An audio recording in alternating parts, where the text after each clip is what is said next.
Hey everybody, welcome to Smashing Game Time. We are two brothers that like to play video games. I am your host, Nick. I am joined by Josh, my brother. Why, hello, everyone. Why, hello, everyone. It is the Game Awards week. That's right. Those are happening on Thursday. Goaty So is happening in 2 weeks. We're recording that next week. Oh, boy. But before we started the podcast, we were talking about Family Guy and just how good it was after it returned. Like those 2005 and 2006 seasons were really good. Yeah, I mean, just to think that Fox was like, yeah, we're going to cancel this. You in your minds? The episode I think about often is the one where they find the Passion of the Christ sequel, and Mel Gibson's trying to hunt them down for it. Funny now because they're actually doing a sequel. But yeah, I remember they made a reference to is it the Hitchcock film where the plane is chasing the one guy down and he's like running from it. And we were also talking about the episode where where Lois and Brian, I did it again. Peter. Lois and Peter get high and they're sleeping on the couch naked, or they're cuddling on the couch naked. And she's like, Brian, he's knocking on the back door. And I know Brian's just standing there like, what? He's knocking on the back door. Should I let him in? I'm scared. And it's just so stupid. But we were talking like, I don't know, there's just jokes that were stupid. That were, as a kid, they were really dumb, but you loved them. And now you grow up and they're really dumb. And you're like, yeah, I still love that really dumb joke. There were a few jokes that were really dumb as a kid that you hated. Like I hated Conway Twitty. And as an adult, I now love the Conway Twitty jokes. You appreciate it a lot more. Just because, first of all, it cost them money to go and get the rights to play that in the middle of an episode. Yep. So it stems from two things. Fox was being cheap, so they're like, fuck you, we're doing a Conway Twitty cutaway. It could be another thing where they're like, well, we don't have a joke right here, so can we just play a whole song? Which is hilarious on its own merit, because it's just like, we're just going to play a song. We don't have a joke here. Honestly, I just stem it to it's a fuck you, because at that point it's like they didn't start doing those until after they came back. So that was like what, a giant fuck you to Fox. Like, hey, no, you said we weren't good, and guess what? We're outdoing the Simpsons right now. The giant fuck you is the very episode where they got back. The cold open is them going back to Peter announcing that they were canceled, and she's like, "Oh my god!" And he's like, "Yeah." And the only way we could possibly ever come back is if this show, and like he starts naming all these shows that have been canceled. And Lois is like, "So there's no way we're gonna be coming back?" And she's like, "If all those shows get canceled," and then that's how they. That's how they brought the show. It's great. It was fucking great. And I mean, I have the Conway Twitty song. At least the I see the want to in your like I sing that all the time. In fact, I'll probably put it on after this episode because it's such a good song. I mean, honestly, between that and American Dad, those were at their peaks, honestly. American Dad is still really good. I haven't seen the most recent season, but it feels like it's the most consistent show among those. I remember, so the last few years I've applied for the writers fellowships. And so when you're doing that, some of them require a spec episode. So you have like your spec pilot, which is your original that you've created. And then a spec episode is like basically an episode of an existing show. And American Dad has been on the Nickelodeon list for as long as I can remember. I think it just recently came off. But that show, even later episodes, I was thinking about the one where they're all in Disney and they get separated for a year and they all lead like a different gang. And when Walt Disney gets unfrozen and he sees everything going on the camera, like he sees gluttony, and I forget what other sin is. And then the last sin is that he sees an interracial couple. And he's like, oh, he gasped at the last one. He's like, shh. Doesn't he like end up like nuking or like basically not nuking, but he ends up like self-destructing Disney? He puts up the walls and he's like, shut it down. Yeah, shut it all down. And the guy at the board goes there's a shut it down button. There's a shut it down button, a shut it all down button, and a shut it down, shut it all down. And that's like the 10th or 11th season of American Dad. I think it was on TBS by that point. It might have been TBS. It might have been the last season of Fox. Whatever. Strong episode. I think the best episode's probably War and Country Club, the one where they do the Vietnam reenactments Like, at yeah. the golf country club. Stan has Steve do it to kind of like, to toughen him up so he can sing the national anthem at a at a baseball game. At what's his code name? He's like Stinkfinger or something. Yeah, he's Stinkfinger. Roger's good in that too. Roger's a problematic character in some instances, but he's a really good just foil to Stan. He's always Wait. Celine does what was it? Celine fuck, what's her name? Celine, is it Barbara Streisand does Celine Dion. So Barbara does Celine? No. Oh, I mean, I would have paid it was the other way around. and I think Stan says, I didn't think she had the range. he eats that like He's like duck. slaps him, doesn't he? He slaps him, and then doesn't he do a meal where like there's a delicate bird that like he has? It's a delicate bird. Yep. And then Francine is singing with it, and he goes, "Annoying, both of you." And she drowns it, and like it does the animation thing where the shoulders are moving up and down until they stop. And you then have to drown him, resuscitate him, and then drown him again in this. They get together. Stan saves Steve, or Steve saves Stan, and Stan's like, well, first of all, when Steve gets there, he's like, please make it stop. I'll make you feel good. I'll make you feel real good with my mouth. I think the best part is when he comes back and he goes, "I'm pulling out of you, son." Yeah, pulling out of you. But then everyone else thinks he's fucking his kid. And then the helicopter pilots in that episode are driving golf carts, but they're making the. And it's a ceiling fan attached to the top of a cart. Just a great show. The bum fighting episode's really good. I do like the one where. What is it? It's Roger wants a Roy Roger McFreely, and Stan's like, no, it's a terrible drink. I'm not buying that. So then Roger gets on the HOA. It just fucks with him. He hires a landscaper, and like he's riding a landscaper around, and he has these boots on, and he digs his heels into him. He's like, I'm sorry, am I hurting you? And he's like, no, senor. And then he digs his heels deeper. He's like, how about now? Honestly, between that and Phantom of the Telethon. Phantom of the Telethon. Oh my god. Phantom of the Telethon so fucking good. Am I about to restart American Dad? This is so good. Yes, because I'm about to, honestly, because I've not seen a lot of the TBS, like I think the last 2 seasons, but I'm like, fuck, I know they're consistent. I mean, I know they kind of get a little wackier, but I'm like, it's nothing like Family Guy's Big Jump. I feel like when they went really hardcore into not only the takeaways, but really into Peter's mental state, I was like, they're playing too much into it. I liked it more, and it was like, they really flanderized Peter. Like he was a good dad character, and then they just made him completely stupid. Like he's one of those sitcom dads. Is like, yeah, my bitch. Like he's just terrible. But Stan, I don't know. I feel Stan, like, he got a little more conservative throughout, but he was still learning. He was still learning lessons. What was the show? The show was really good at like sentimental episodes. Oh, what was the burnout weed boyfriend's name? Is that Jeff? That's Jeff. I just remember really caring about Jeff when he got abducted, and like he was trying to get back. I remember caring about that, and then also American Dad just did their specials really good. There was I think the 100th episode they're like, we're gonna kill 100 characters for the 100th episode, and just the way they did it, they piled them all on a bus, and the bus went off a cliff. Well, so they had like 3 characters die individually, and then they had like all but like 1 person at the end of it. It's high time for a rewatch. And I think the thing that's good about American Dad is that Seth MacFarlane is like the furthest away from that writer's room than the rest of them.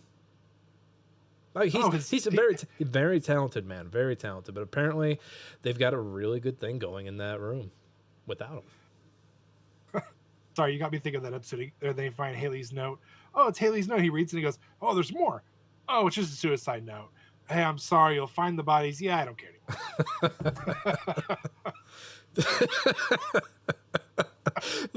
When he goes inside Roger's mind to find his conscience is like a little dying person. What are you? His conscience. Oh my god! Kill me. The Chocodile's in there for some reason. Because why not? If you did a list of the 100 greatest TV characters, Roger would be up there. Oh, easily. Roger would be top 10. Roger would be top 10. I don't give a shit. Someone's screaming at me right now saying absolutely not. Like, no, Roger would be a top 10 TV character. Ricky. Oh yeah, the mic didn't pick you up, Josh, but it's Ricky Spanish. Ricky Spanish. Good episode. Another good episode. Between that and the Stelio Cantos. I saw a post today. It was Roger doing a pull-up, and apparently RFK was doing a pull-up at an airport at TSA or something. And the meme was basically it's like, yeah, Haley, I'm RFK, okay? So yeah, honestly, I could see that. Yeah, that's it'd be great. Oh my god, I could talk about American Dad all night. Let's get into the episode. Like I said, the Game Awards are just a few days away. Actually, if you're listening to this, they're tomorrow. They are Thursday, the 11th. Yeah. Oh. So we're going to pick not all of the categories, but some of our favorites. We're not going to pick best esport. That's too much. That's too much, right, Josh? That's too much. I want best streamer, best content maker, whichever one it is. Those always make me feel so old. Like I thought seeing who was winning at the Grammys was making me feel old. No, the streamer stuff every year I'm like, who? Even when I was the age where I wanted to know that stuff, I was like, who? Who is this? Huh? Who is this? Well, apparently by the way, the streamer awards were apparently the other night, and it was a bunch of batshit crazy shit. I can tell you right now, looking at just because I'm going to throw it in there right now while we're talking about it, looking at the content creator of the year, I know 3 of these people, and 2 of them are complete pieces of shit. Josh, they're streamers. They're pretty much all pieces of shit. Oh, I don't know who the fuck the Burnt Peanut is. I don't know who Hadrell. He looks like he does esports, so I'm assuming he's a CSGO player. I only know Sakura because I've seen a lot of the HoloLive shit, and I'm pretty sure she's a part of that. And then the other 2, it's Kai Senate and Voice Critical, piece of shit. So I was gonna say, isn't Kai is Kai a piece of shit or no? From my understanding is, I mean, I unironically like one of his songs. I don't know why. I think it's just the beat to it. No, I'm thinking of somebody else. I thought Kai got in trouble overseas somewhere. I don't know. I couldn't. No, you're thinking of one of the brothers. Are you talking about the Pauls? Yeah, yeah. I don't know. I don't give a shit. I really anyway, don't care. Moving on. Hey, let's do our chores and let's get into our games that we've been playing. Yeah, let's do it. Smashing Game Time is wherever you find your podcast. We're on Apple, Spotify, YouTube Podcast, and YouTube Proper, where you can see our wonderful faces. That's right, we have video. You want it? You demanded it. You said, "Hey, if you don't get video, we're gonna kill you." And we were like, "Oh God, give them video. Give them our faces." Well, Nick took the threat seriously. I was like, "No, you're doing me a favor. Take me out of this world." It was either give them our face or they were going to take our face. So we gave it. We gave them our faces. You have our faces. Hey, fuck the algorithm. Tell a friend. That's right. We don't fuck with those robots or those algorithms. Don't fuck with the machines, man. We don't have these AI girlfriends that everybody has. If you like the podcast, tell a friend. If you hate the podcast, tell an enemy. I don't give a shit. Yeah, fuck ChatGPT. Fuck them all, man. Fuck them all. Sam Altman was on Jimmy Fallon last night, which lets you know how desperate he is to get attention for everything. Are we surprised? Hey, it killed the bored apes. It killed the bored apes. So maybe Jimmy's like a bad luck charm he's like a necessary evil. It's like, okay, what else do we hate? What else do we hate? Oh, we hate evil CEOs. Evil CEO, go on this show. And then where's Luigi when you need him? God damn it. Exactly. And then you go on Jimmy Fallon's show and then you get your Luigi the next week. It's beautiful. It's beautiful the way Jimmy Fallon works. That's it. Let's get into our games. Josh, you have a short list here. What have you been playing? So I'm still playing Lost Soul Aside. I am now on chapter 4. Out of how many? Do you know how many? No, I don't know how many. I have at least what they're calling. I'm going to separate this into 2 different worlds. I have 2 different worlds at least minimum left. I know there's going to be more than that though, because that's how these games are. I will say though, this game feels like it's taking forever to play, and I realize it's because of how I've been fighting. So I started looking into it to see like, okay, because it doesn't really explain a lot of the upgrades section very well. It's like, okay, let me look up this. Let me look up what people have been doing. And somebody said, oh, this is what I did for 100%. I did it for the nightmare game mode, and I did this, and I did it for the boss rush, and blah blah blah. It's like, okay, I'll give it a try because I've got all this shit and I haven't used any of it. So I did it. I'm flying through it now. I'm like, God damn it, I kind of wish I did this sooner. They do a terrible job explaining the game. Terrible. Great job with tutorials as far as explaining this is how you do this with this weapon, this is how you do that. Good techniques and whatnot. Sure, great. But when it comes to the upgrades and the items, they just did an awful job explaining it. You just kind of sitting there guessing, or you're like, I'm just gonna button mash until something Yeah, like works. literally, I got 2 chapters into the game before I finally realized, oh, I've been gathering all these different like materials, but I haven't been able to use any of it. Oh, it's because you have to go to this guy who they didn't tell you was also a shop to buy the recipes for it all. That was kind of me with Claire Obscure though. Like I got to a certain point where I wasn't. Once you've unlocked the abilities and you can attach them to everybody? What are they called? They have a different name then, right? The Pictos. Yeah, like once you unlock something as a Picto, I didn't understand that until a few hours into the game, and then I realized, oh, this is a major mechanic I haven't been using. I either skipped the tutorial or I Yeah, just was very like, you'll learn this on your own, buddy. yeah, I'll admit I didn't really realize it 100% until probably right before the village. Yeah, Cockeryville. They're not the Cockery. That's Zelda. I was gonna say they're not the Cockery. What the Jestro. fuck are you saying? Yeah, Jestro Village. Yes. So and that's like a good chunk into chapter 1. So it's like, yeah, I felt a little dumb, but at the same time, I was like, oh, this makes a lot more sense. Yeah, let's just do this. Yeah, but no, they don't even give you that. It's just like, no, you don't know you can go to this guy. You don't know you can go to this other guy to buy material or to buy attachments and stuff. So if it's like, I feel like a lot of it was not explained very well. So I'm like, thank God I'm running around this shit and exploring and talking to everybody that lets me talk to, because otherwise I'd have no idea I could buy shit. Are you gonna finish this, or do you think you're gonna shelve it? Oh no, I'm definitely finishing. At this point, I'm so far into it. I'm like, yeah, I'm gonna finish it. But I'm now looking into like best builds and shit because I'm like, you guys have pissed me off. Every other area I get into is a mini boss fight, if not a boss fight.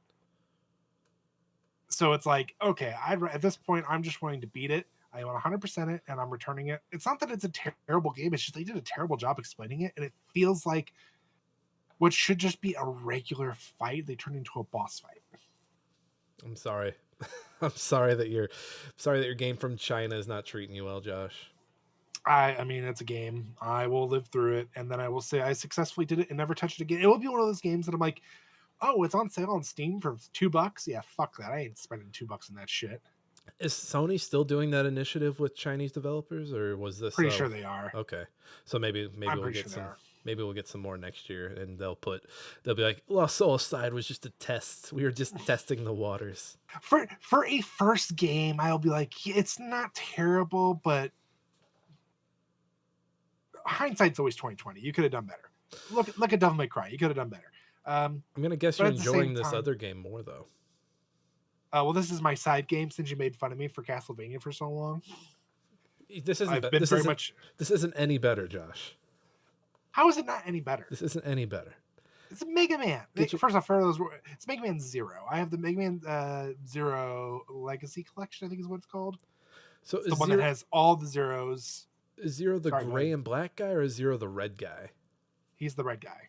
Who's X? The gray and black guy is you're thinking of Bass or Bass. Bass. Who's X? Is X just Mega Man? X is Mega Man. Okay. and their doctor is Eggman, or their evil villain is Eggman. Dr. Wily is who you're thinking of. Eggman is Sonic. Eggman and Wily have always been the same person to me. I mean, they basically are. Just one's fat, and the other one. One's in the shape of the egg, the other one isn't. Dr. Wily is Ozempic Eggman. He's scientist Waluigi. I like Ozempic Eggman better. That's fine. Yeah. So at work when I'm on lunch and I'm like, yeah, I've already ate and I got nothing better to do.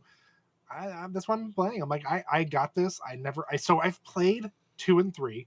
I've never touched the first one. I never touched the fourth one. Then there's 2 additional ones on top of that called I think it's ZV and ZX.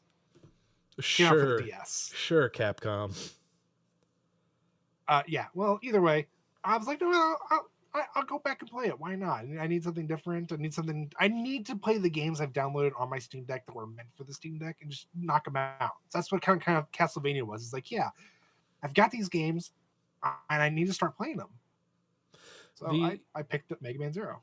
So movement wise, is Zero like a faster X? Yeah, I mean it's X with the dash available immediately. Okay, that's it. So yeah, I mean it's essentially to some extent, and it's not the typical like, oh, you pick a world, you fight that boss. It's no with these, it's like you have it's like linear missions, or to some extent linear missions. Yeah, I've always it's looked set after the X franchise, or yeah, after the X franchise. I've always looked at the Mega Man games and thought, like, if you have a number attached to it, there's not really. If you have a number attached to it, they're just reiterating on what they did in the previous one with new bosses. If they change the subtitle, so X0, did Bass get one? Bass got a game. Mega Man Bass. Did that happen? Do I remember that? I mean, there was like Mega Man and Bass, and then Bass is like a side character in some of the games too. Okay, yeah, they didn't. First of all, I hate those like those non-X Mega Mans. They're slow. I hate them. They're disgusting. No, I think the X franchise is the best. Zero is honestly right behind it just because it's set after X and the plot follows after X. What is it? The Battle Network games. Like, I remember those were received very coldly when they came out. Folks are like, this is not Mega Man. But now it's kind of weird because people get a little nostalgic for it, and you're like, you're fucking phony. I fucking hate you.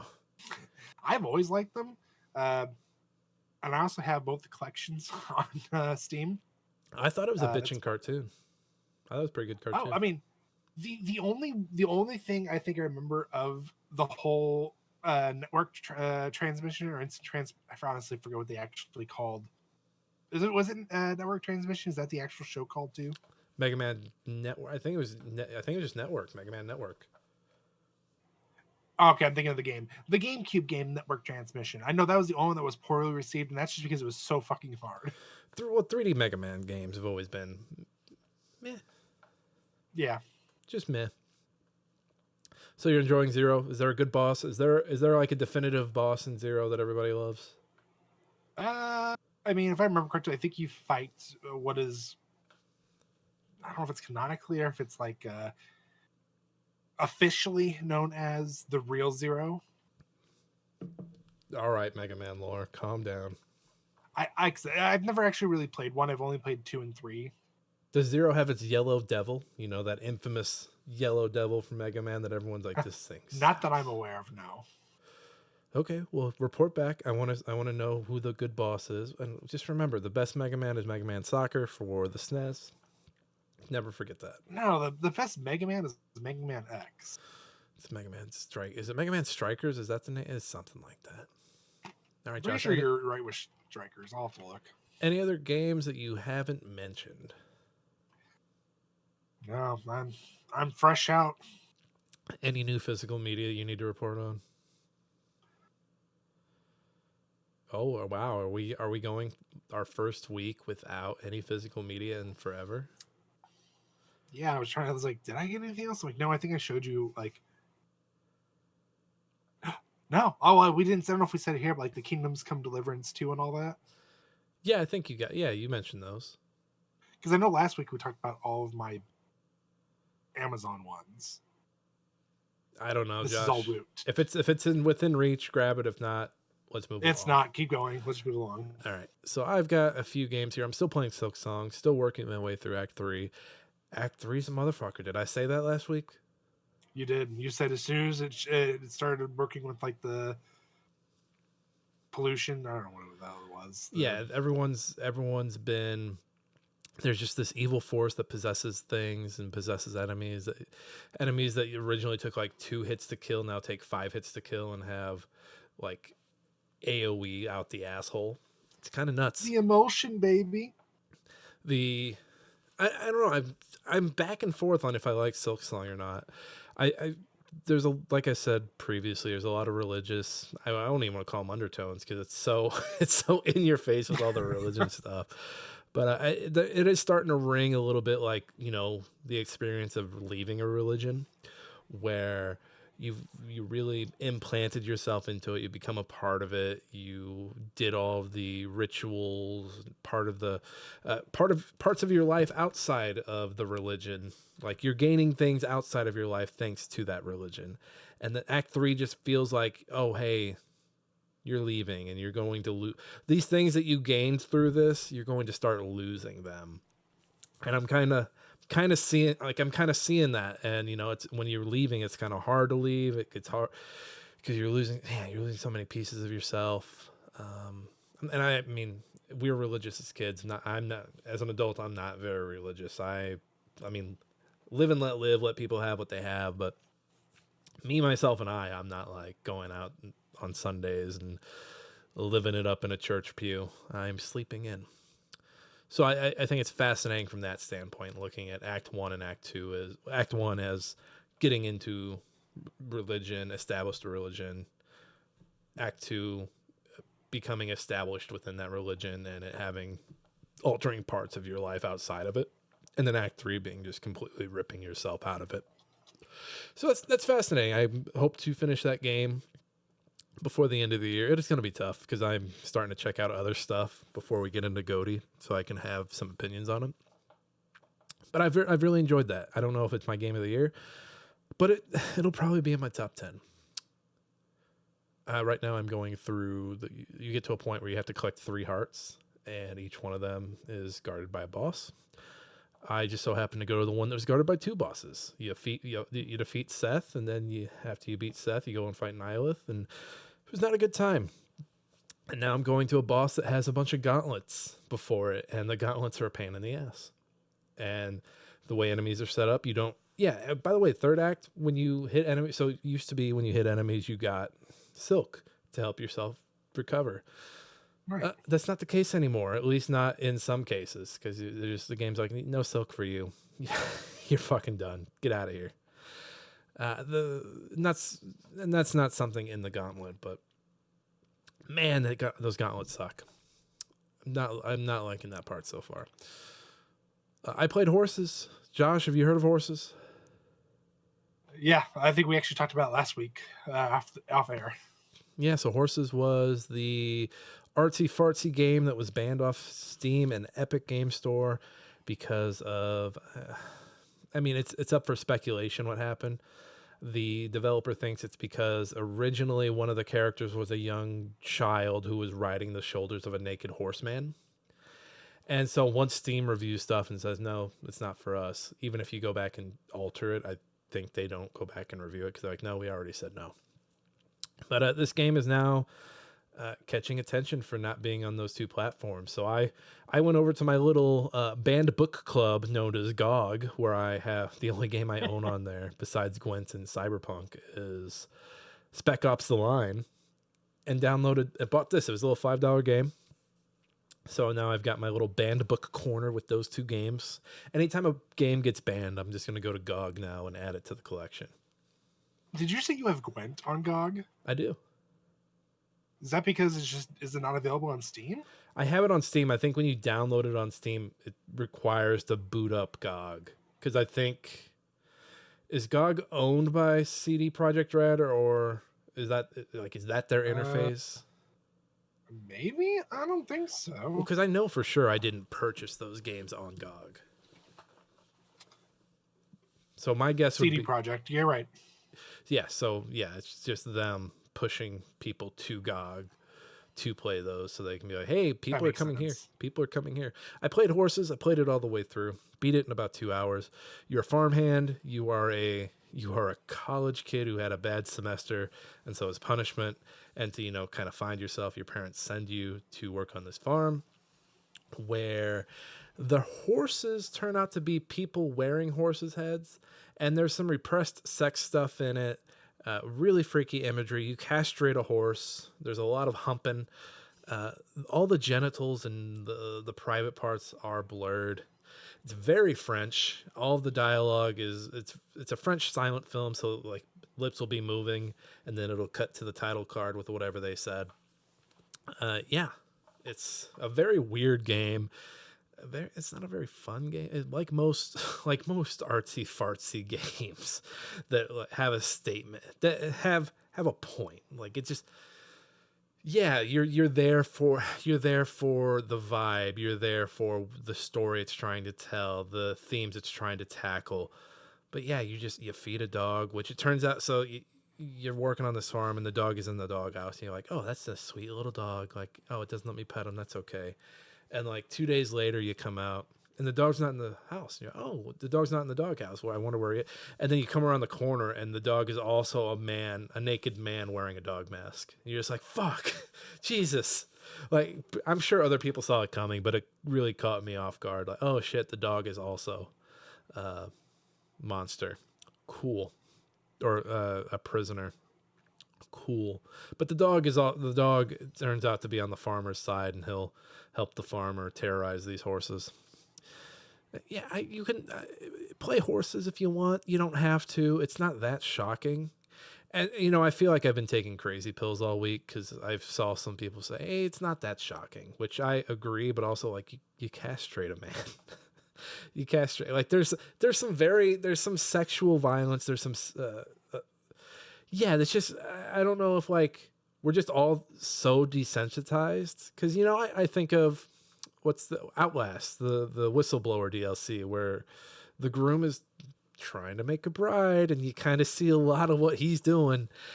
And when folks say it's not that messed up, I'm like, yeah, but also, like, does that just mean we're all so desensitized to stuff like this?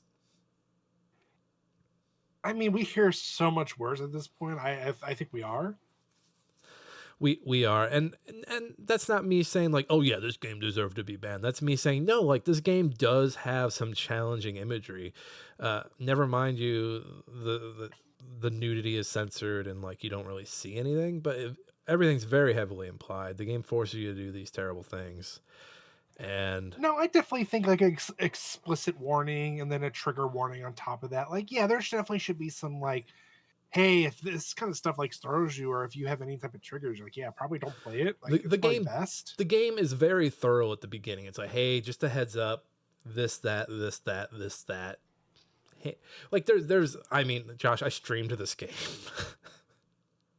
From what I if that's the point, I mean, if that's the case, yeah, I say the developer did their due diligence. Like, shit, let that shit ride. Like, Steam, what do you have to lose? Like, so it's not your job to be in charge of parents' kids.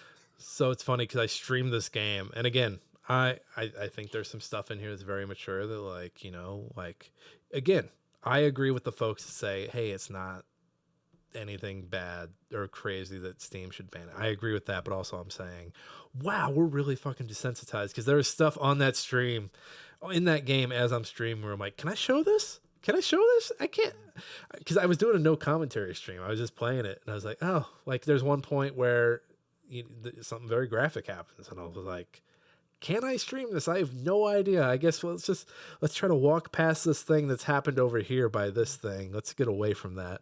You didn't. I'm assuming you just didn't have enough viewers for Twitch to like ban my eyelash. Amazon's like, yeah, we're too busy fucking making our money on holiday sales. I don't give a shit. Twitch is like, what you got? Two viewers? Fuck off. Get out of here, loser. They gave me a noogie. They gave me a knuckle sandwich. Go check horses out. I gave it 3. I gave it a 3 on backlog. It's okay. It's all right. 3 out of 5. Okay. I mean, from what I saw, like, let me do my best Adam Sessler. I give it a 3 out of 5. That was pretty good. I mean, that's you don't want to be Adam Sessler. He's terrible. No, he's crazy. He's crazy. He's off the wire. No, it's fine. You don't have to. I mean, from what I saw, the only thing that like I just couldn't stop laughing at was the fucking scenes where they had you eat something.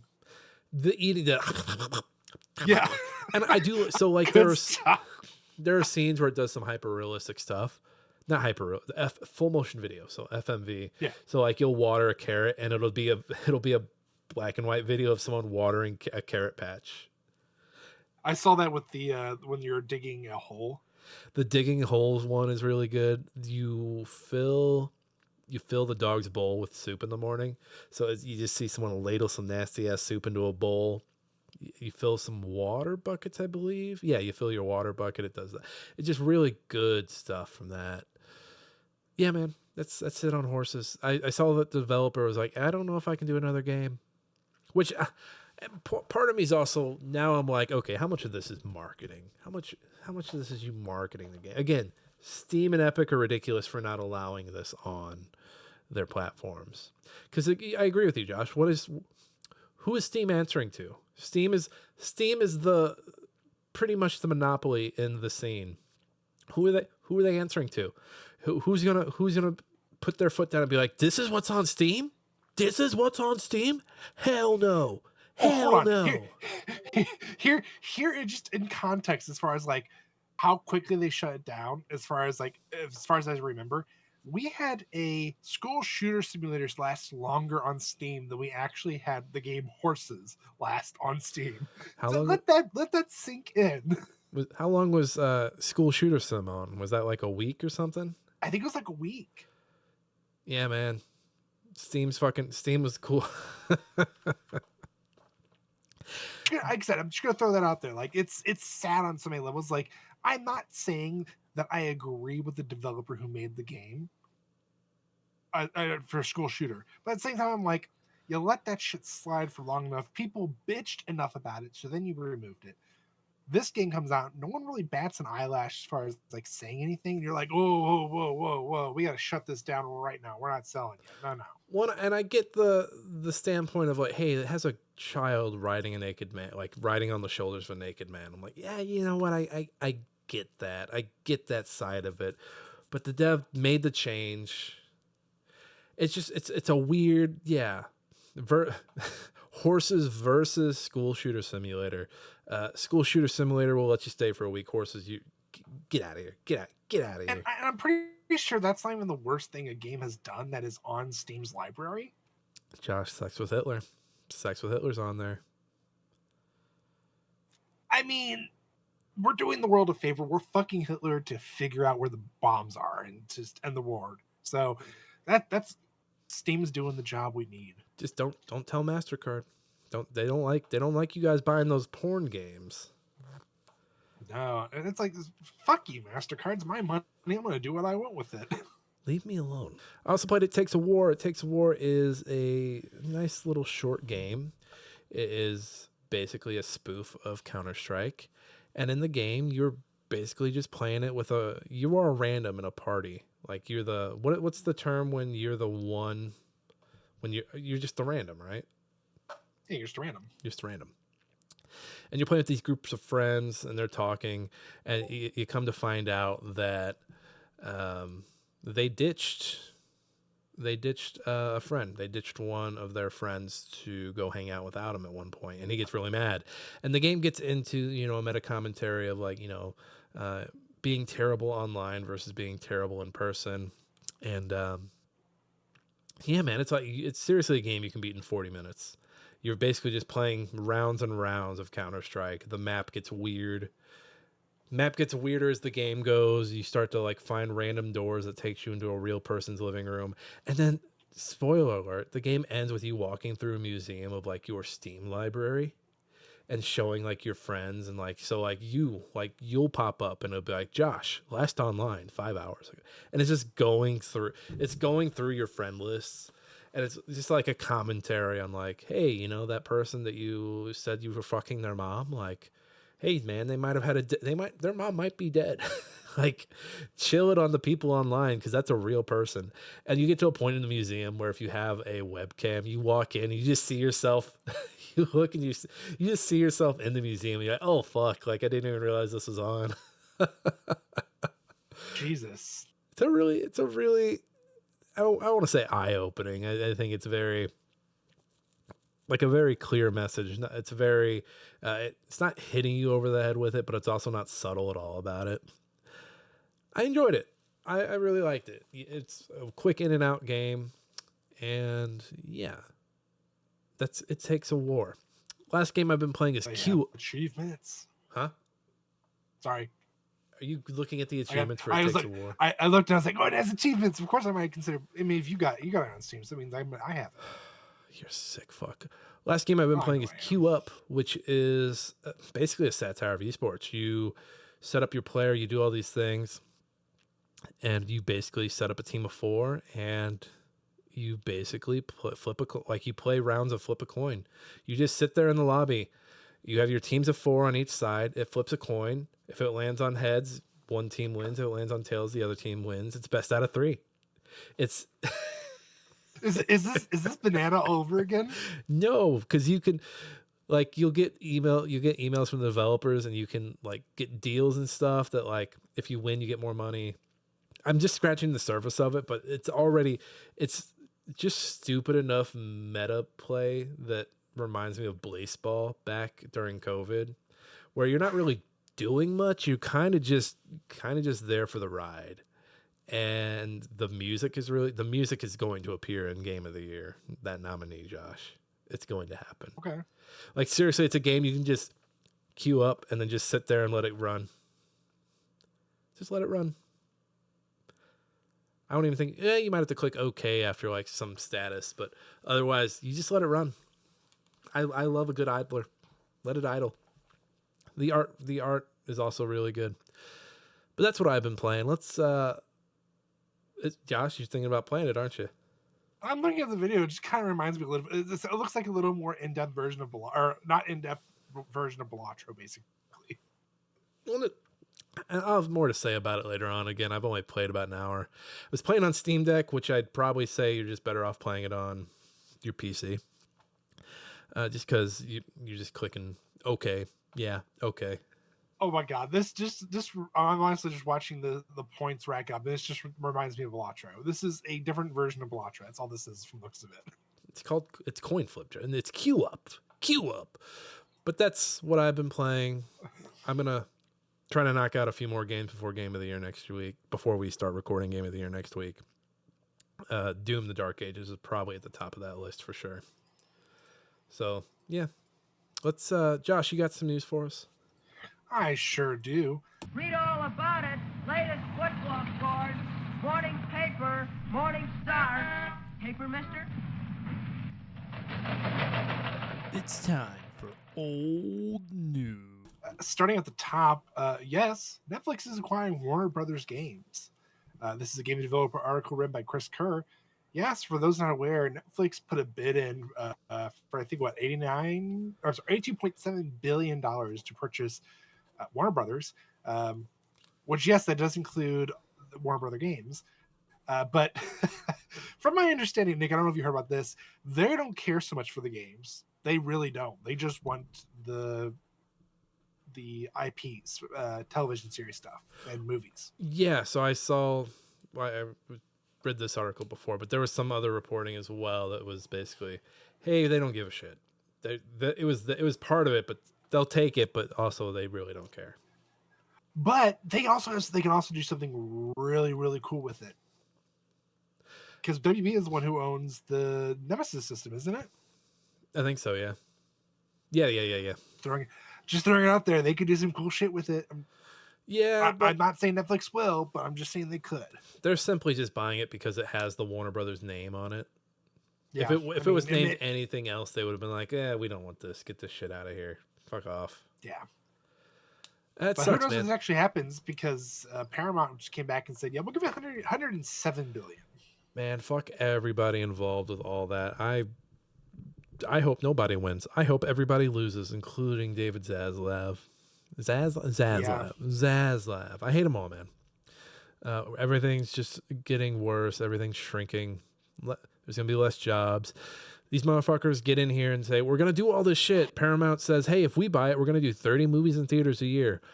I live in the show me state. You're going to have to fucking show me, you fucking Nepo baby bitch. Sorry. I love this. By adding the deep film and TV libraries and HBO and HBO Max programming, Netflix members will have even more high-quality titles from which to choose. This also allows Netflix to optimize its plans for consumers, enhancing viewing options and expanding access content. It's like, I have a feeling all you're gonna do is bump up the price, and you're gonna have like a combo thing. Here's my thing. Netflix has gotten to the point where it's not going to grow naturally on its own anymore. So it's going to have to purchase things to get bigger. And to people who are like, oh, I'm going to have more things to stream, touch grass, go outside. You don't need to, you have more options. Does that mean you're just going to browse even longer now and just go back and watch Friends for the 50th time? Cool, bro. Yeah, at this point, I'm feeling honestly, it's time to become the modern day pirate. Honestly, it's getting ridiculous out there. I mean, I haven't had to in a while. I will have to find like an illegal stream of a movie every once in a while for stand and watch. But otherwise, my library has been really good to me. You too. Your library's been good to you too. No, I'm not saying that. No, I'm the local library. I not be smirching the local library. I'm just saying, like, yeah, it's maybe for games, but for movies, it's been a little different in TV shows. Movies are so easy, just because if it's anything old, if it's anything more than a year old, likelihood is the library has anything more than 5 for the most part. I think I've had a good luck finding it. So the beautiful thing about libraries, and you know, I'm gonna jinx it right now because everyone's gonna start using them. Beautiful thing about, you know what? It's fine if they do. It's fine. Nobody uses them. Beautiful thing. You go in, like I went in looking for, like, Josh, you have Kingdom Come Deliverance 2? A library I went to locally had it, and I was like, holy shit, this is not that new. This is not that old. Josh, what else you got? Moving down the line. Yes, the Elder Scrolls Skyrim Anniversary Edition has shadow dropped on Switch 2. God damn it. Quit fucking releasing this game. Do you know how many fucking versions of this game there is?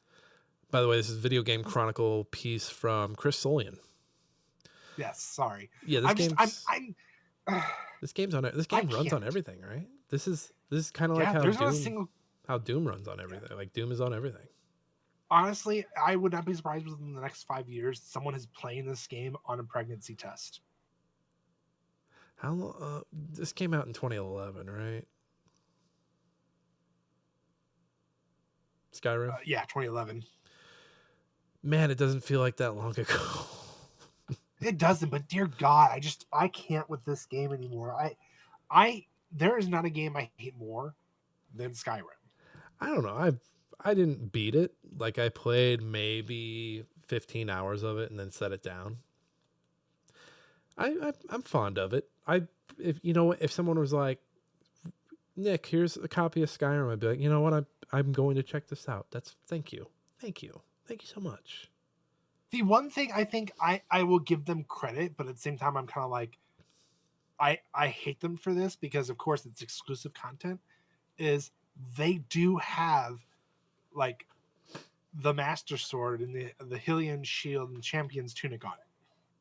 That's cool. See, I like it when we get back into that stuff. Like, I always go back to Soul Calibur 2.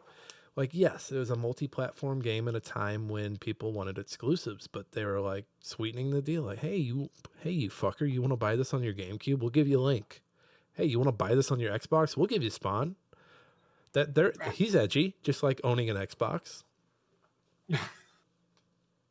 Honestly, I think GameCube, Xbox are the best versions. PS2 is like, oh, you're going to give me a Tekken character? Fuck that shit. You're giving me a fighting game character? You're cameoing a fighting game character in another fighting game? Although I ironically do love, what's his name? They put in Tekken, was it 6? Street Fighter character, what's his name? Luke? No. Ryu's, like, dark side. Is it Ken? Not Ken. I don't know. I said dark side, not American. I don't know Ryu's dark side. I don't know it. While you look that up, I'm looking it up. While you look that up, I'm going to set up the next news piece. If it will work. Here we go. PlayStation will show Saros during the Game Awards 2025. This is from Theobot over on Instant Gaming News. I'm guessing Theobot's a bot, Josh. Yes, I'm thinking 100% it is. We might have to change them because we don't fuck with AI. We don't fuck with the AI. Yeah, so this is apparently a game being shown. I was I was on Reddit earlier, and I follow the subreddit, the Titanfall subreddit, and someone had a piece of paper that said, "Video games being shown at the Game Awards," and at the top of the form it said, "Do not leak," and it had Titanfall 3 in the middle of it. By the way, Akuma was his name. Akuma. See, I wouldn't have known that.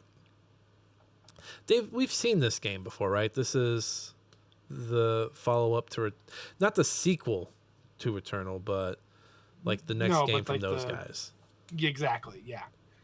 So this one for sure, we'll see. I know people are.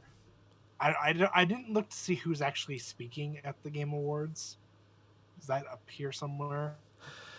I've been not really paying attention. I'm kind of wanting to just go in blind because for those who don't know, I'm editing the Hard Drive Game Awards, which airs the next night, and I'll be super busy editing that. I'll probably have that on the TV to the side, but not really watching it. Yeah, I think someone said that Gabe is going to be talking at it. Oh God.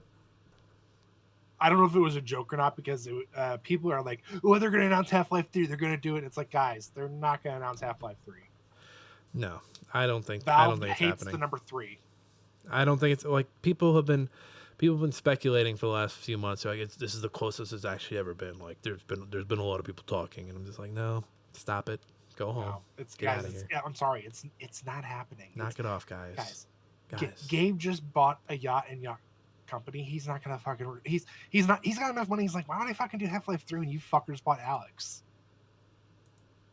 Which is a very good VR game. Who gives a shit about VR? You got one more here. What you got, Josh? I do. To lay it all up, spoilers for everybody.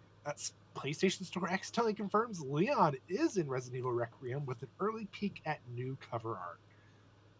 This is a PC Gamer article written by Lincoln Carpenter. Is he's going to be the Ada character in this, right? He's basically going to be. He's going to pop up. I forget the character's name in this.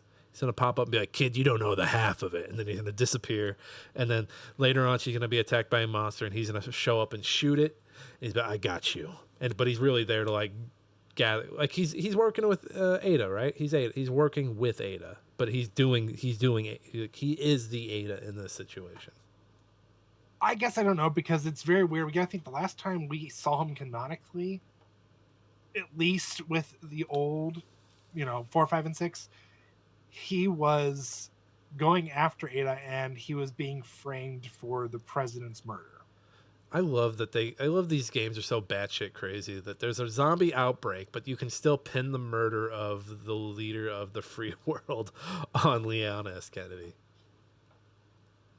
That's great. But at the same time, it's like, I don't know, because obviously we've had a lot of remakes. They said when they were talking about it, when they first started releasing the stuff for Requiem, Capcom did say that this would be one of the OG characters' final games, or final introduction. And it's like, well, I don't think it's gonna be Leon, because Leon has done their past few games that Leon's been a part of have been huge in sales, and he's also a lot younger compared to some of the characters like Chris or Barry. I think they're gonna kill off. I think they'll kill. I believe Capcom is brazen enough to kill off Leon. I think they'll do it. I don't think they will. I can even believe killing Ada off before I believe Leon. Nobody cares about Ada. No one's crazy about her. You say that. Ada's annoying. She shows up. She's mysterious, and then you kind of you're like, all right, take the sample. That was my bargaining chip, but here, take it, whatever. And then she disappears. I'm so sick of the mystery. Who are you, Ada? Ada is Resident Evil's Revolver Ocelot. You're not wrong, honestly. I just don't care. At least Revolver Ocelot, we finally got closure. And Ocelot did ridiculous things too, where you get to a point where I just don't care how many times Ocelot's gonna betray somebody. I don't care anymore. But at least we got closure with that.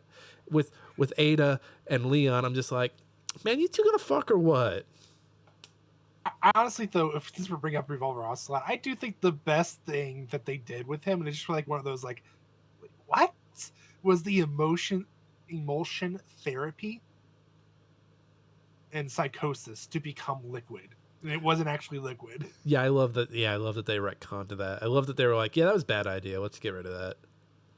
It's also like, honestly, not a terrible idea, but it was like a, wait, what? But you So also he's fucking believe acting the whole time. you also believed it because he was enough of a psychopath. Where you're like, yeah, he would fake that kind of shit.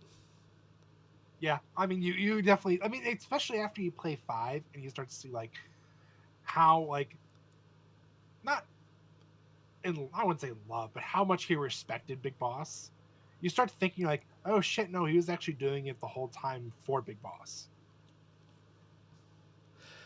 I mean, I think the greatest revelation. I don't think the game outright says it, but just finding out that Ocelot is the son of the boss, and is it the end? Not the end. The sorrow. Yeah, yeah. Which They is don't really never. Yeah, they never actually outsay it, but it's like you start to put 2 and 2 together, and you're like, oh. Oh, she lost That her makes baby on the sense. battlefield. Oh, yeah. Josh, thanks for the news. Yeah. You got a meme for us? Oh, I certainly do. Time. All right, what you got here? I got us. Me letting you know, like, hey guys, we got 1 more week. We're 1 week away from Goaty, and Nick screaming on top of his lungs, "Goaty!" It's the scene from Elf when the guy's like, 1 more week till Santa." Oh, you know what? You know what rubbed me on this meme, Josh? It's because it's reverse. You should have just reversed it. You should have reversed the image, and that way you're reading left to right. That's what bumped me on it. Oh, that makes sense. You're right. I should have done that. You need to go back to meme school, Josh. You know what? I still think it's a good meme. I just could have done some adjustments. I love that. By the way, this is basically our template every week for the episode, like our run of the show. I love that we still have plug next week's recap. We haven't done recaps in like 3 years. No. I love that I like has to just keep it survived there, on there. though. It's fine. I mean, they're also like where to find us. We do it every time. Do we really need to remind us? No, not at all. No. All right, we've reached the third segment of the show. Let's pick some winners. Let's pick some winners. Josh, have a separate piece of paper to write these down so you can put it on the website. Let's pick some winners. I will put it up on the screen here. Here are all the categories. Let's see here. Let's go best multiplayer to start out. By the way, this website, god awful. I don't know if you know this. Terrible. It has been for years. All right. Best multiplayer. The nominees are Arc Raiders, Battlefield 6, Elden Ring Night Rain, Peak, and Split Fiction. I think this is going to be a close category. I think it's only going to be between the first 3, though, because I don't know what Peak is. And Split Fiction, yes, it was good, but you know what I mean? It didn't really do anything different. I think Peak is a really popular. I think Peak is really popular streamer still. Correct me if I'm wrong, but I don't even know what Peak is. I'd have to look at it to see. Be like, oh yeah, I remember that. my heart's telling me Battlefield 6. See, I'm thinking it's Arc Raiders. Really? I think Arc Raiders came in and just dominated. What are we going here, Josh? If we split on it, we split on it. I'm going Battlefield 6. Okay, I'm gonna put myself down for Arc Raiders. You down for Battlefield 6. All right, cool. So for best multiplayer, I'm saying Battlefield 6. Josh is saying Arc Raiders. Let's go to another category. Let's go to best sim and strategy because this is the most disgusting one. They don't know what to put where. Best sim and strategy. The nominees are Final Fantasy Tactics, the Ivalice Chronicles, Jurassic World Evolution 3, Sid Meier's Civilization 7, Tempest Rising, The Altars, and 2 Point Museum.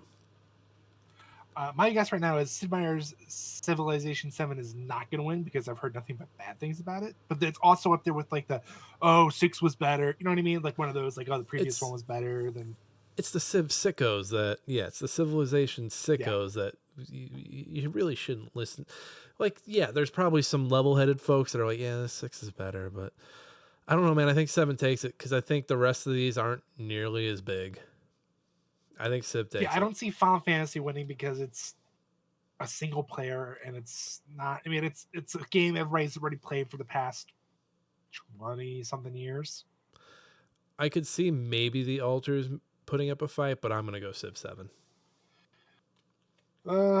Just because I don't think Jurassic World's going to win. I don't really know the rest. I think you're right with Civilization. So I think we'll pick Civ 7 then. All right, so let's see here. Oh, and by the way, we're this is a contest, Josh. So whoever has the most right guesses gets to pick a game that we're gonna play after Game of the Year that we can talk about in January. Boom. Okay. Boom. All right, let's do best adaptation. So we have a Minecraft movie, Devil May Cry, Splinter Cell, Death Watch, The Last of Us Season 2, and Until Dawn. Man, this category sucks ass.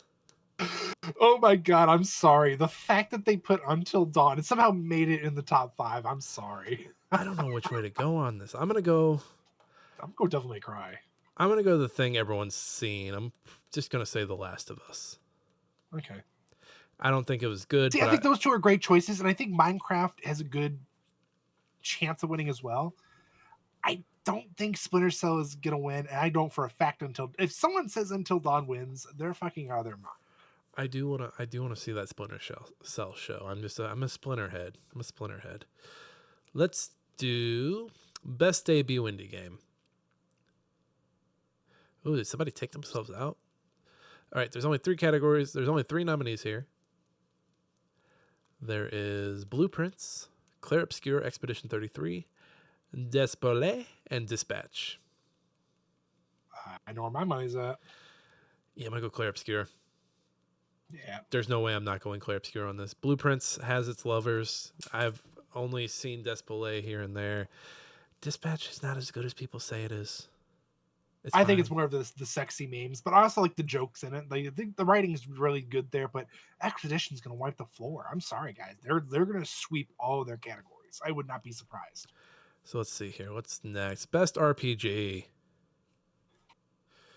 The nominees are Avowed, Claire Obscure, Kingdom Come Deliverance 2, Monster Hunter Wilds, and The Outer Worlds 2. Outer Worlds 2, talk about a game that came and went. Jesus. Yeah. So, see, this is where it gets good. I do think Claire's going to win this one as well, but I think Kingdom Come is a solid second place. I could see it being like a split where the voters are like, well, let's give this to Kingdom Come Deliverance because Claire Obscure is going to win everything else. So you think Kingdom Come? I don't know. I'm going to go Claire Obscure. Okay, I'm doing the same. Like I said, I just see them sweeping all their stuff, and it's a great RPG. So it's like, yeah, you can't go wrong. Because I don't want to lose to you. So if you're picking Claire Obscure, I'm picking Claire Obscure.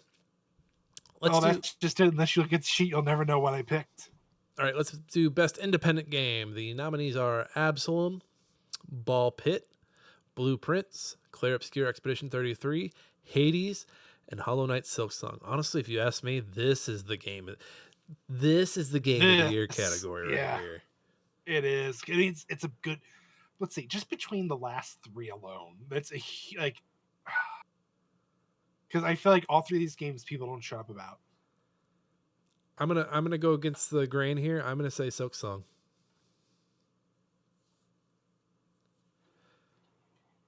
So I'm trying to spell independent and it's not working. Well, you see, you have to spell it correctly. Yeah, I'm going Silksong. I think again, this is between Claire Obscure and Silksong. I think they'll split the vote. Claire Obscure will get Expedition. Huh? You'll go Expedition? I'm gonna go Expedition on this one. I'm already breaking my rule.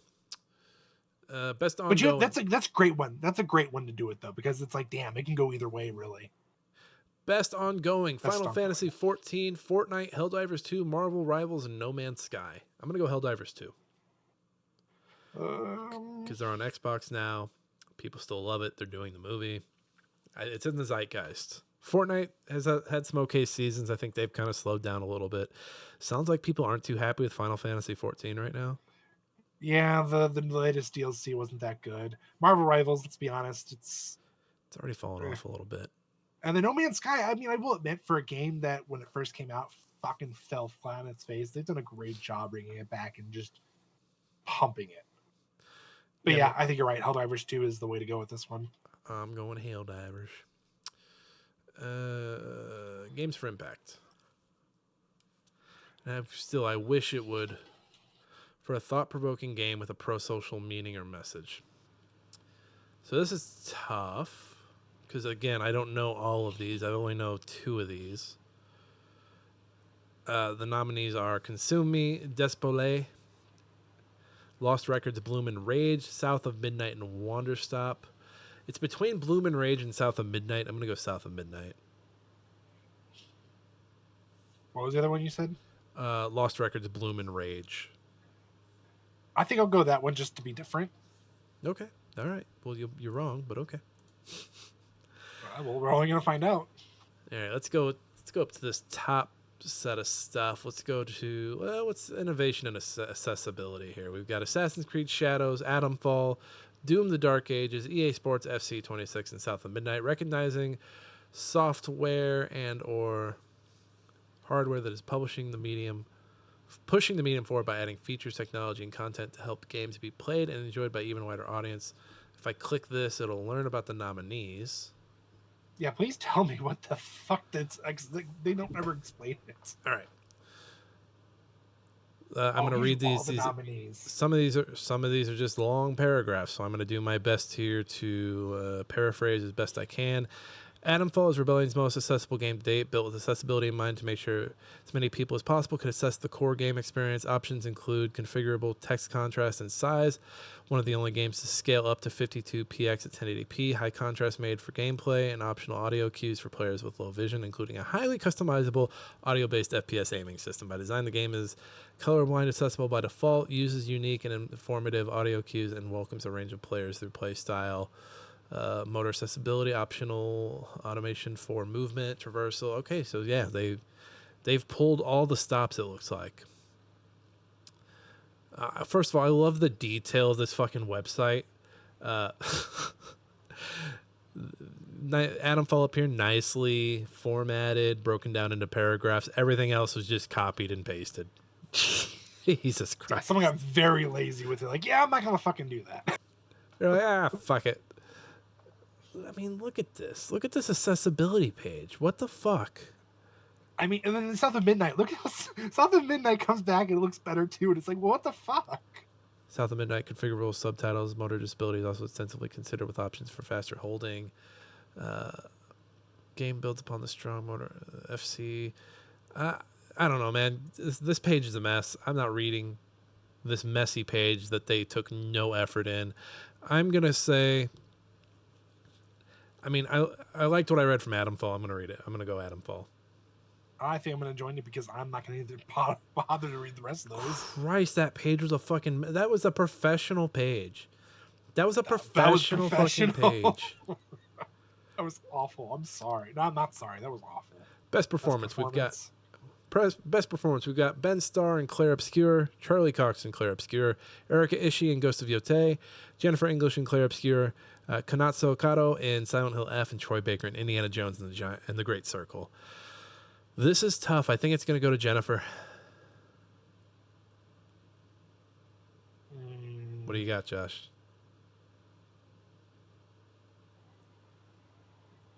I don't know. I kind of want to say Charlie Cox because I feel like people be like, "Oh, Charlie Cox," because he keeps pushing back. Like, no, guys, don't give me any. Like, because of him, people are starting to push, saying, "Yeah, we need to have best motion capturing." He might. I don't know. He might show up. He might not. It just sounds like he wants people to leave him alone. I don't blame him, but saying, I mean, did a great job. I mean, I'm sorry for what was only a few hours for him was a lifetime. I'm gonna go Ben Starr just to be different. Okay. Yeah, I think Ben Starr. It's between Ben and Jennifer, I believe. Yeah. We're starting to split, Josh. Best audio design. The nominees are Battlefield 6, Clear Obscure Expedition 33, Death Stranding 2 on the Beach, Ghost of Yotei, and Silent Hill F. Recognizing the in-game audio and sound design. I don't know, man. This is a tough one. I think Yeah, I feel like this is not something like this is not like, oh, this is the best music. No, it's like just best overall everything, honestly. honestly, kind of feeling Battlefield on this. We haven't had a good war game aesthetic in a while. Call of Duty's just kind of like Uh, Call of Duty's just very Michael Bay. I think I'm gonna give it to Death Stranding just because I loved the sound design on the original, Okay. and I feel like it's Kojima. Yeah, it's Kojima, and you know how he is with his shit. He's very particular. All right. So we split again.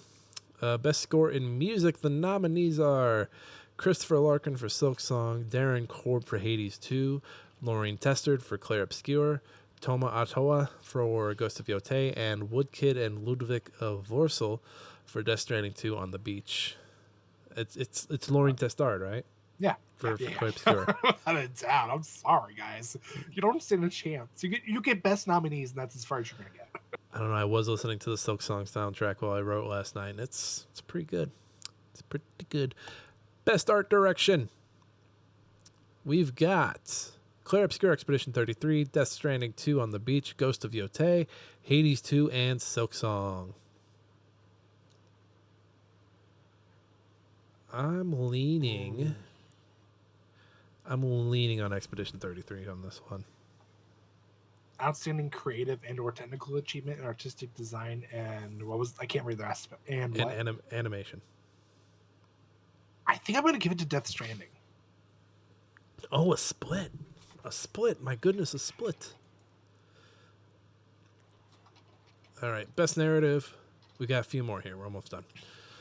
For outstanding storytelling and narrative development in a game, Claire Obscure, Death Stranding 2, Ghost of Yotei, Kingdom Come Deliverance 2, and Silent Hill F. Claire Obscure? Yeah, Claire Obscure. I think the one thing going against it is that Act 3 is non-existent. Act 3 is more like a, hey, we're gonna finish this up now. Act 3 is a, hey, you can do all the extra shit, but you can also just finish the game. Yeah. Yeah, I'm hating the trend of optional Act 3s right now. I know Claire Obscure and Silk Song are the only two that I can think of, but I'm sure there are others out there that are doing that right now. So we're both going Claire Obscure on that. Best game direction.